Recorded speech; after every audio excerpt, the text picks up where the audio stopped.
Hello বন্ধুগণ, তোমরা কেমন আছো? আশা করি ভালো আছো। আমিও ভালো আছি। তো আজকে রান্না করব রোস্ট। তো কিভাবে রান্না করি আমার সাথে থাকো, দেখতে থাকো। তো এখানে আমি মুরগি নিয়েছি, মুরগিটা ভালোভাবে কেটে উঠে ধুয়ে নিয়েছি এবং একটু মাঝখানে মাঝখানে একটু চিড়ে নিয়েছি। আর আমি এখানে নিয়েছি সোনালী মুরগি। তো এখানে দিয়ে দিলাম প্রথমে আদা রসুন পেস্ট, আর তারপর দিয়ে দিলাম একটু কাঁচামরিচ আর পেঁয়াজ পেস্ট দিয়েছি। তারপর দিলাম একটু হলুদের গুঁড়া, ধনিয়ার গুঁড়া, তারপর দেব লবণ, দেব একটু মরিচের গুঁড়া, আর দেব একটু লেবুর রস।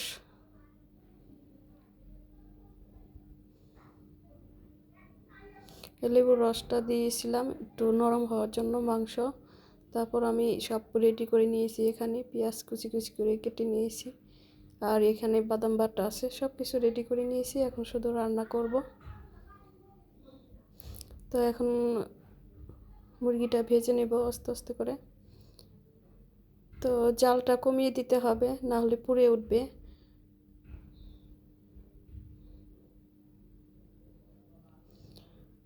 অত কড়া করে ভাজতে হবে না, একটু হালকা একটু লালচে ভাব হলেই নামালেই হবে। বেশি ভাজলে দেখা যাবে যে আবার শক্ত হয়ে যাবে, গলতে যাবে না। তো এই যে এক পিঠ হয়ে গেছে, তো আরেক পিঠ হলেই আমি নামিয়ে ফেলবো। আসলে রান্না করতে পারলে সবই সহজ। আর রান্না করা তো এটা একটা শখের কাজ। শখ করে শিখলেই অনেক কিছুই পারা যায়। তো আমার সবগুলো মাংস ভেজে নিয়েছি।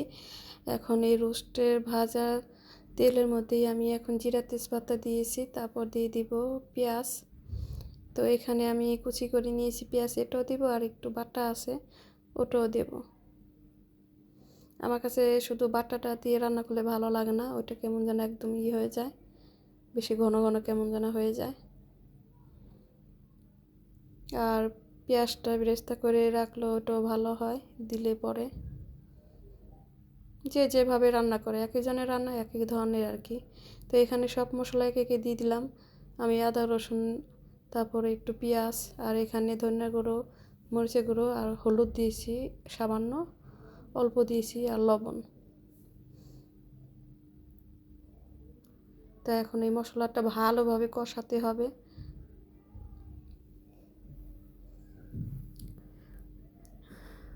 তো এখানে দিব একটু বাদাম বাটা।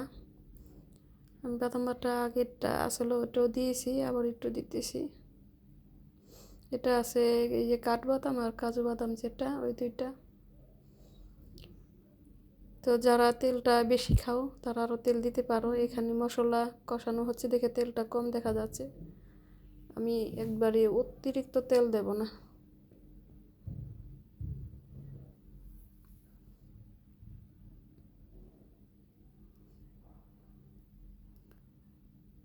তো এই তেলটা বের হয়ে গেছে, মশলাটা কষানোর শেষ। এখন মাংসগুলো দিয়ে হালকা একটু নেড়ে চেড়ে তারপর ঝোল দিয়ে দিব।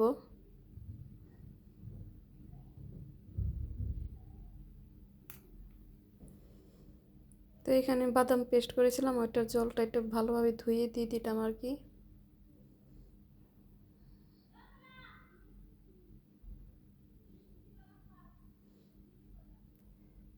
আমি এই জলটা একটু দেব যাতে মাংসটা সেদ্ধ হয়, তো ওই পরিমাণই দেব।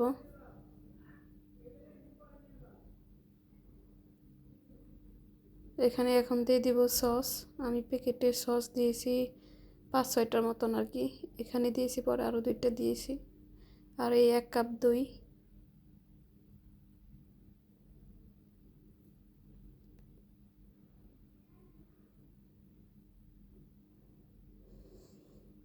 তো এখন আস্তে আস্তে জালটা বাড়িয়ে দেব, জলটা শুকানোর জন্য, মাংসটা সেদ্ধ হবে।